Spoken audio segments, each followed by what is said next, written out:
The first responders remain along the Guadalupe River in Kerr County working to reunite families.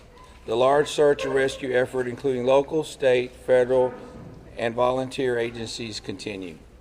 As of 8 a.m. Central Time, 87 deceased have been recovered in Kerr County, including 56 adults and 30 children. Identification is pending for 19 adults and 7 children, with 1 additional person still unidentified.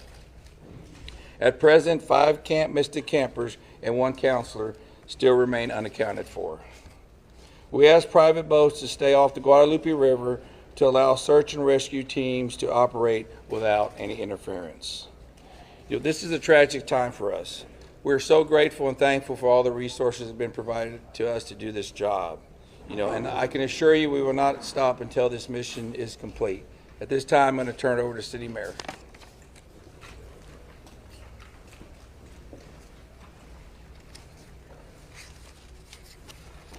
Thank you for being here. I'm Joe Herring Jr. I'm Mayor of the City of Kerrville. I want to reassure our community and those families that the city, the county, the state, and the federal experts are working together, not separately, but as one team. If you go inside the Emergency Operations Center, you don't see silos. You see one team. I want to talk briefly about in-kind donations. The outpouring of generosity has been tremendous, and we are grateful. We are working on a new system to accept donations, and when those plans are complete, we will post them online on the city's Facebook page. We are grateful. We need a new system to handle the generosity of the world. Financial donations can still go to communityfoundation.net. That's the community foundation of the Texas Hill Country. Again, we are grateful for the generosity of the world. Over and over, I've asked you to pray. It occurred to me that I haven't asked you for what to pray specifically. Please pray for those who mourn, for those who wait, and for those who help. Now I'd like to call on Lieutenant Colonel Ben Baker.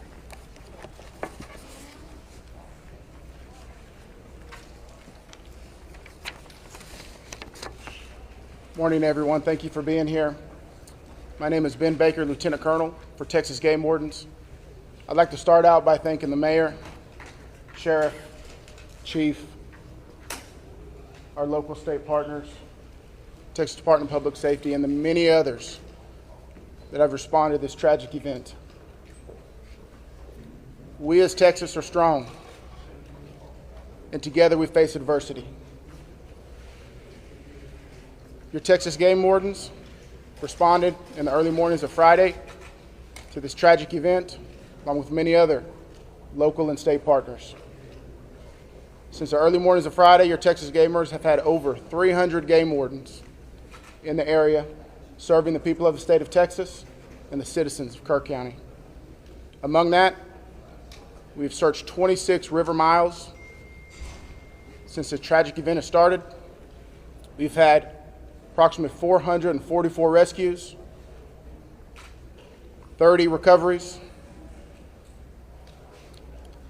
Some of our resources and assets we have dedicated to this tragic event include 2 helicopters with hoist teams, 12 drone teams, 10 K9 units, 9 swiftwater boat crews, 15 airboats, 16 UTVs, and 169 four-wheel drive vehicles. Your Texas Game Wardens will remain here and serving the community. We just ask you to continue to pray for the victims, for the families, for your first responders, for everyone involved.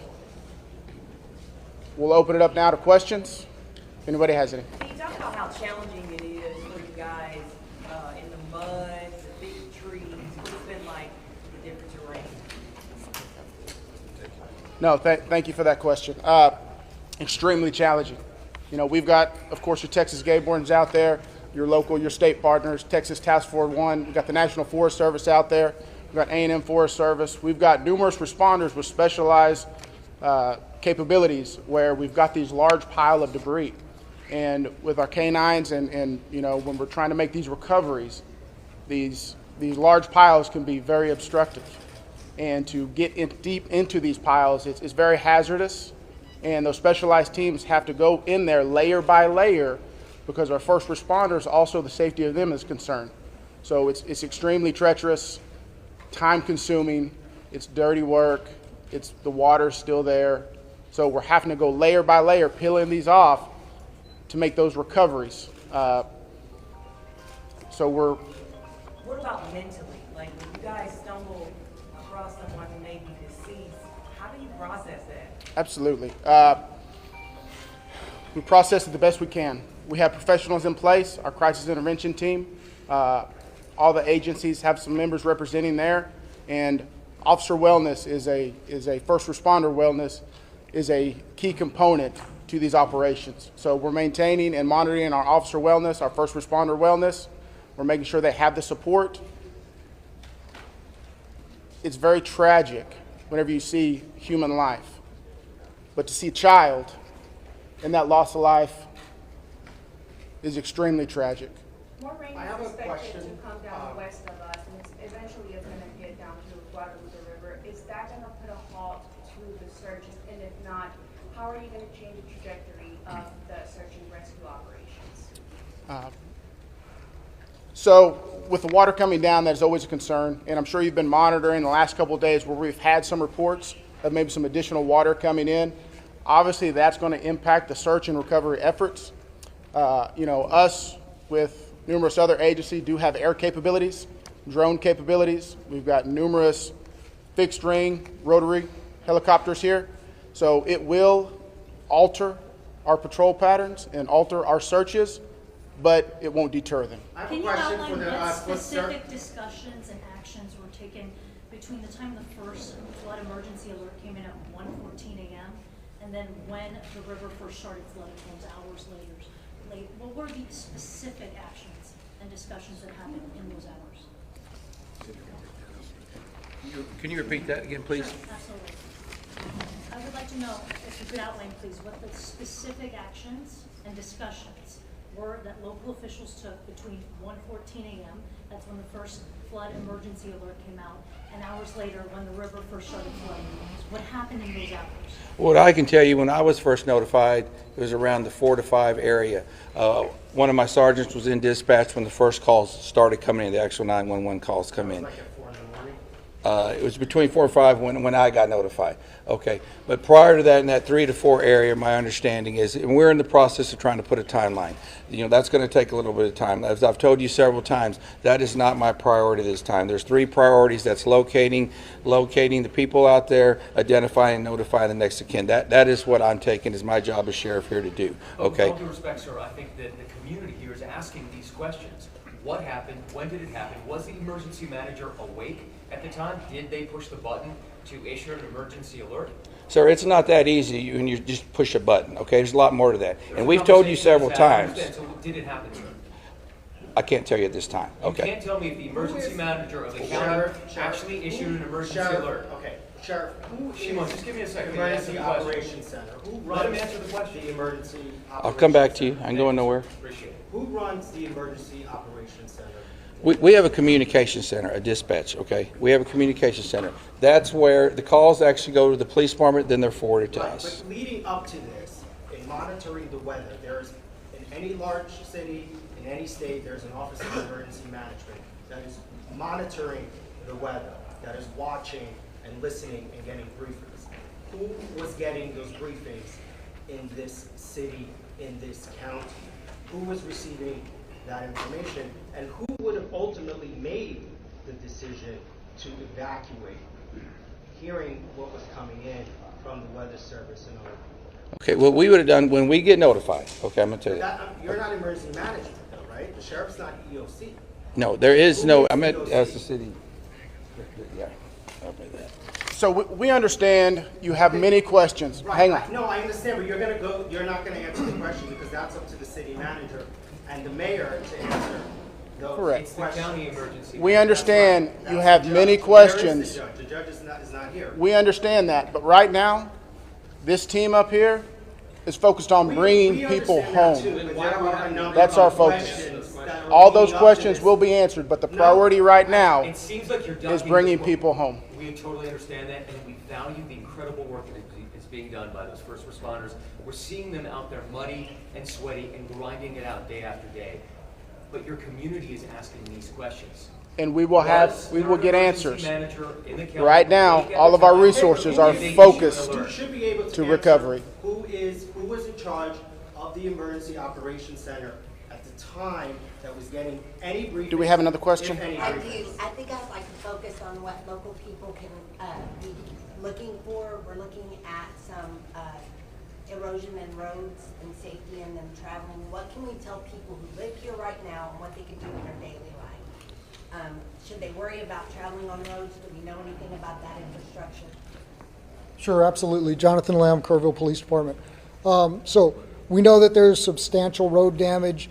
Some roads have been closed for safety. We've got crews out there in the county shoring them up and making sure that people can travel to and from. What we're asking for the public to do to assist us is if they believe that they have seen someone, a victim, notify emergency services. Call 911, let us know, or use our non-emergency numbers, area code 830-257-8181. Contact our dispatch team and we will send officers out there. We also ask folks to limit their travel. Our first responders have had a very difficult time getting to where they need to go because of the amount of people who are flooding our roadways. We understand there's natural curiosity. People want to come here and see the flood damage. Now is not the time for sightseeing. This operation is ongoing and continuous, and it will continue. I've got time for one more question. Last question. As far as I know, the last live rescue, unless there's new information, and I don't believe there is, was made on Friday. All right, I'm afraid that's going to have to do it for this morning. Can someone answer if the bodies have been released to the families, Sheriff? Excuse me. Have the bodies been released to the families? Some. I mean, they're at autopsy. How many are still missing? Do we have an estimate among the general population, not just the girls from Mystic, even just credible reports? Is it hundreds still? Is there any estimate among the general population of how many people are still missing? No, I've told y'all several times, it's hard to know that number. No, we don't. I know the numbers that we have found, and that's all I know. You still don't want to tell us who is. All right, so we're going to continue our operations. The next time that we're going to be in front of y'all will be at 5 p.m. right back here. If there is a critical update, again, we'll provide that information to you through the contact list that you have provided to us. Thank y'all. We appreciate it.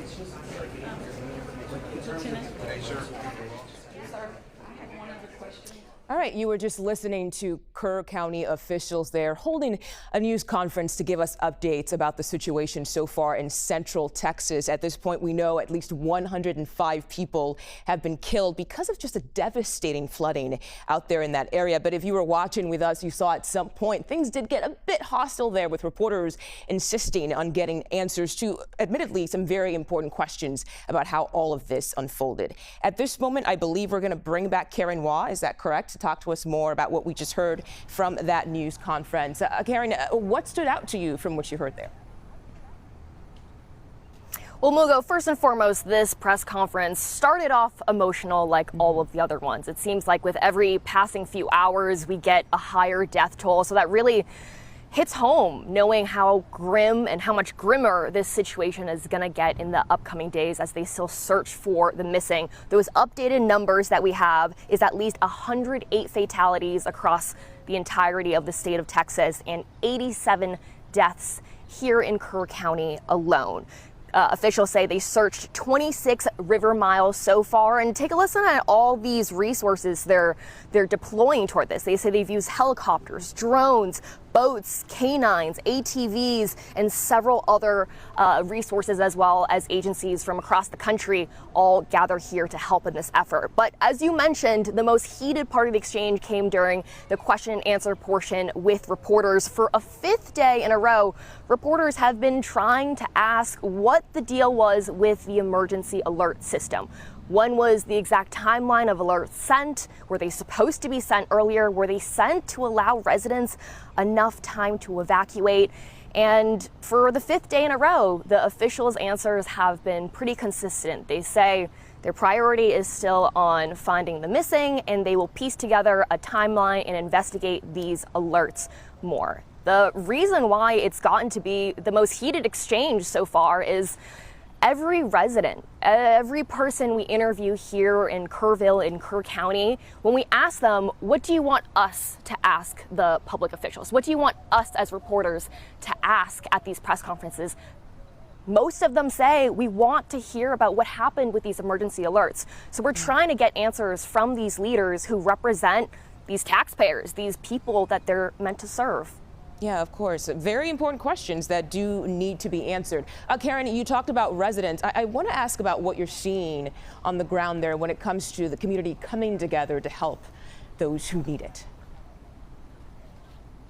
Yeah, Muga, you know, they say it's often during the worst of times when you see the best in people. And it's sad that such tragedy makes a community stronger, but this is a small, tight-knit community of Kerrville here.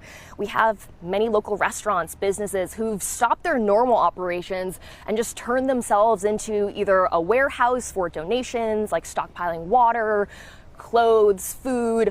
This one wine bar we went to, they've completely turned themselves into a kitchen, and they're making thousands and thousands of sandwiches for first responders and victims' families every day. We're going to visit another organization today that's come from another part of the country, and they're also stockpiling donations. There's just too many examples and too many nonprofits to highlight that are coming in to help. Yeah, and earlier before the news conference started and I interrupted you, I was asking you about these early warning systems. Is there anything we're hearing about building something up to obviously prevent something like this from happening again in the future? Yeah, so there is a petition going around that hundreds have signed at this point calling for these outdoor warning sirens. So whereas right now here in Kerr County, some folks, they might receive an alert on their phone during an emergency, one of those really loud blares that wakes them up. Some folks tell us they didn't get that at all. So similar to ones that are in Kentucky and in the Midwest, there are sometimes these big alarms, these big sirens outdoors everywhere that will blare when something really critical is happening to make sure no one misses this. The state of Texas did debate adding in these sirens a few years ago, but it ultimately didn't pass because they said it would cost too much in taxpayer dollars. But in speaking to Lieutenant Governor Dan Patrick yesterday, what he told CBS News was that they're going to now look into these sirens and hopefully get the funding to put them in place by next summer. Mugo. Karen Hua in Kerrville, Texas for us today. Thank you so much once again for your reporting. We really appreciate you helping us get a sense of what's going on out there.